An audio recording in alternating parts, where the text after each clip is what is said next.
TV अभिनेता सिद्धार्थ शुक्लाच्या अकाली मृत्यूमुळे सगळ्यांनाच धक्का बसलाय। वयाच्या अवघ्या 40व्या वर्षी सिद्धार्थचा मृत्यू नेमका कशामुळे झाला हा प्रश्न आता उपस्थित झालाय।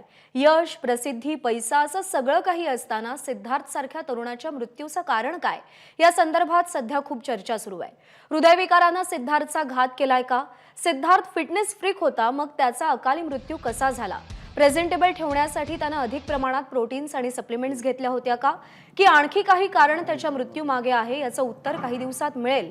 पण अन्य कोणाच्या आयुष्यामध्ये असं घडू नये यासाठी कोणती काळजी घ्यायला हवी, तुमच्या आरोग्याची काळजी तुम्ही कशी घ्याल, या सगळ्या मुद्द्यांवरती चर्चा करण्यासाठी आपल्या सोबत आहेत हृदयविकार तज्ञ डॉक्टर अजित भागवत। अजित भागवत सर, आपलं स्वागत आहे एबीपी माझामध्ये। नमस्कार। नमस्कार। नमस्कार सर, पहिला प्रश्न हाच आहे की सिद्धार्थचा मृत्यू झाला, त्याचं वय होतं अवघं 40 वर्ष। अवघ्या 40व्या वर्षी हृदयविकाराचा झटका येणं आणि त्यानंतर मृत्यू होणं यामागे नेमकं कारण काय असू शकतं? आता त्यात असं आहे की अजून तो हृदयविकाराचा झटका होता की कारण अजून काही वेगळं होतं हे अजून आपल्याला नक्की कळलेलं नाही आहे आणि शवविच्छेदनाचा रिपोर्ट आल्यानंतर ते आपल्याला कळेल। परंतु आजकाल आपण जे बघतो त्यामध्ये हृदयविकाराचा झटका हे तरुण वयात येण्याचं प्रमाण हे बरंच वाढलंय आणि याची कारणंही बरीच आहेत। त्यातलं प्रामुख्याने जीवनशैलीमधले बदल हे एक आहे।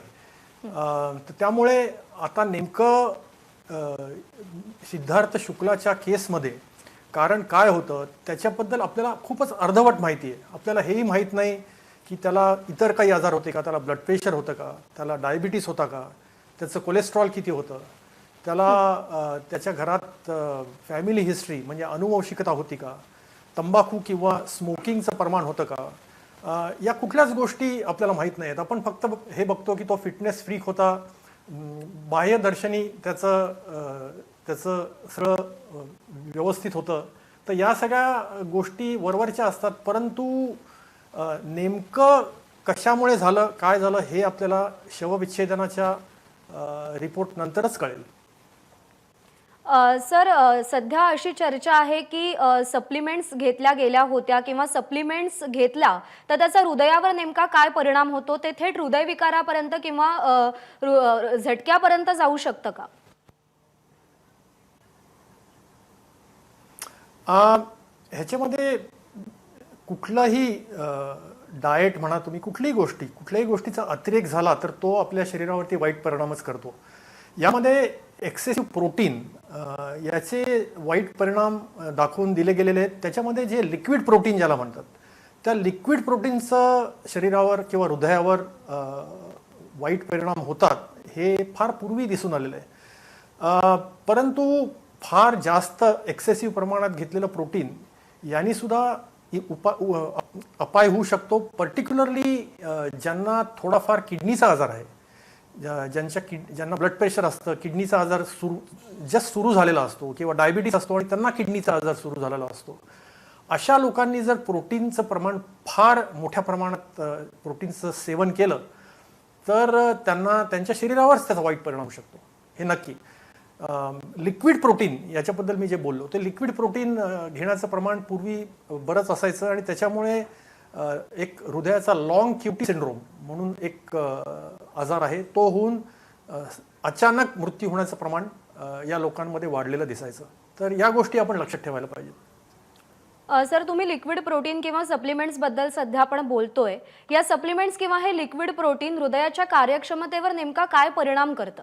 नाही, मी लिक्विड प्रोटीन हे तुर्तास तुम्ही थोडा वेळ बाजूला ठेवा। आपण प्रोटीन योग्य प्रमाणात सेवन करणं प्रोटीनचं हे खूप महत्त्वाचं आहे। म्हणजे समजा 60 किलोचा माणूस असेल तर त्याला 60 ग्रॅम प्रोटीन लागतं, 1 ग्रॅम पर किलो असं प्रोटीन लागतं।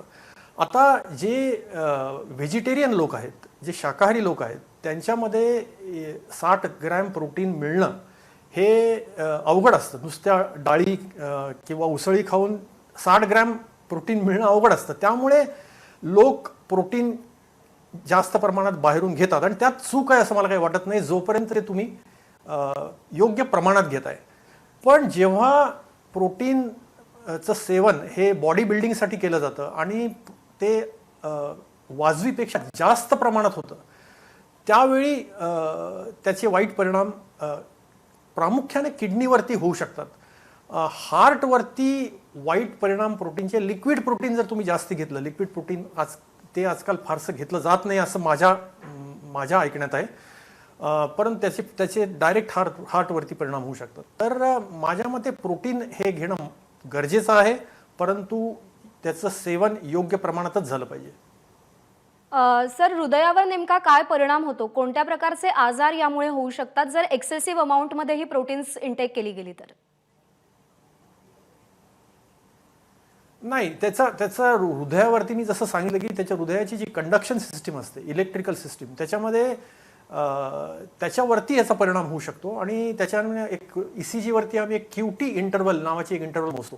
ती QT इंटरवल वाढू शकते खूप जास्त प्रमाणात प्रोटीन घेतलं तर, आणि त्यामुळे हृदय कधी कधी अचानक त्याचं फंक्शन किंवा त्याचं कार्य थांबून मृत्यू होऊ शकतो.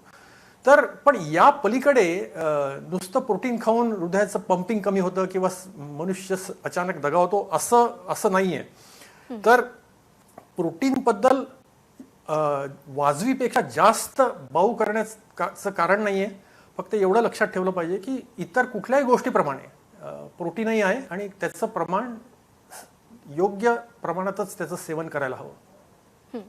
सर, गेल्या काही दिवसातला जर आपण पॅटर्न पाहिला तर हृदयविकार येणाऱ्यांचा जो वयोगट आहे तो 40, 50, 60 आणि या साधारण वयोगटातली मुलं किंवा व्यक्ती त्या वयोगटामध्ये आढळून येतात.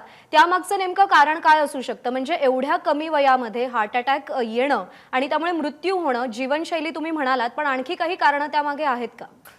यामध्ये मी जसं म्हटलं की आपल्याकडे म्हणजे भारत हा मधुमेहाचा हब आहे असं म्हणतात. म्हणजे एक ते सेंटर आहे. मधुमेहाचे सगळ्यात जास्ती पेशंट जगातले भारतात आहेत, हे एक. आणि मधुमेह हा धोक्याचा घटक आहे, रिस्क फॅक्टर आहे. म्हणजे मधुमेह ज्यांना असतो त्यांना हृदयरोग होण्याचं प्रमाण खूप जास्ती असतं. ही एक गोष्ट. आणि दुसरी गोष्ट, भारतीयांमध्ये किंवा एशियन लोकांमध्येच हृदयरोगाचं प्रमाण हे थोडं जास्त आहे. आणि या दोन गोष्टींवर जर वाईट जीवनशैली जर त्याच्यामध्ये ॲड झाली तर ते एक घातक असं कॉम्बिनेशन तयार होतं.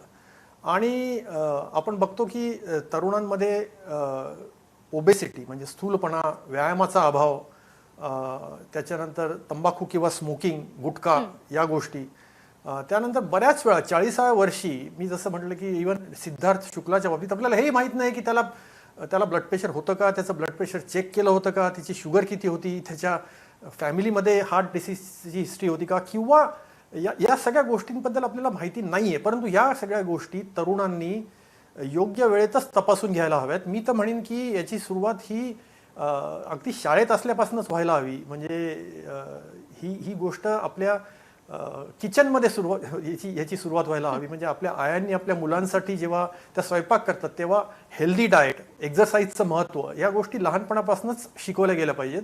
आणि पुढे आज आपण बघतो की इव्हन शाळांमध्ये स्थूलता, डायबिटीस आणि हाय ब्लड प्रेशर याचं प्रमाण वाढत चाललंय, जे की पूर्वी आपल्याला फारसं बघायला मिळायचं नाही. हे 9वी, 8वी, 9वी, 10वीतल्या मुलांमध्ये हे बघायला मिळतं.